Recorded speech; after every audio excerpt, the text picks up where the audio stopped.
ఇప్పుడు మనకి ప్రోబయోటిక్స్ అనేవి ప్రాపర్‌గా ఉండకపోవడం వల్ల గట్ హెల్త్ అనేది గట్ మైక్రోబయోమ్ డిస్టర్బ్ అయిపోతుంది మొత్తం. ఓకే. ఇప్పుడు మనం జస్ట్ ఈ ప్రోబయోటిక్స్ పైన కాన్సంట్రేట్ చేసి ప్రోబయోటిక్స్ వచ్చే ఫుడే తీసుకోవడం కాకుండా, ఓకే. ఇప్పుడు మనకి మొత్తం గట్ హెల్త్ అస్సలు బాలేదు అన్నటువంటి వాళ్ళకి ఈ ప్రోబయోటిక్స్ అనేవి మనం ఇస్తాం స్టార్టింగ్‌లో ఓకే మేడం. ఇంప్రూవ్ అవ్వడానికి. కానీ అది మెయింటైన్ అవ్వాలి అంటే జస్ట్ ప్రోబయోటిక్స్ తీసుకుంటే మనకి సరిపోదు. ఓకే. ప్రీబయోటిక్స్ అనేవి ఈ ప్రోబయోటిక్ బ్యాక్టీరియాకి ఫుడ్ అన్నమాట. ఓకే. ఈ ప్రీబయోటిక్స్ కూడా తీసుకోవడం మనకి చాలా ఇంపార్టెంట్. ఆ గట్ మైక్రోబయోమ్ ఇంటిగ్రిటీ మెయింటైన్ అవ్వాలి అంటే. ఓకే.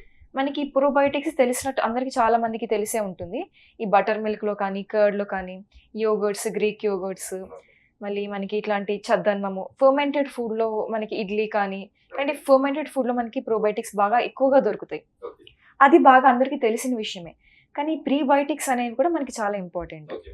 దీనికి మళ్ళీ మనకి ఎలా అంటే వెజిటేరియన్ ఫైబర్ ఏదైతే ఉంటుందో సాల్యుబుల్ ఫైబర్, ఫ్రూట్స్ కానీ, వెజిటబుల్స్ కానీ, బీన్స్, ఓకే. నట్స్ ఇలాంటి వాటిలో మనకి ప్రీబయోటిక్స్ అనేవి ఎక్కువగా ఉంటాయి. Okay. Soluble fibre. ఈ హోల్ గ్రెయిన్స్ ఇలాంటివన్నీ తీసుకోవడం వల్ల ప్రీబయోటిక్ కూడా మనకొస్తుంది. ఓకే.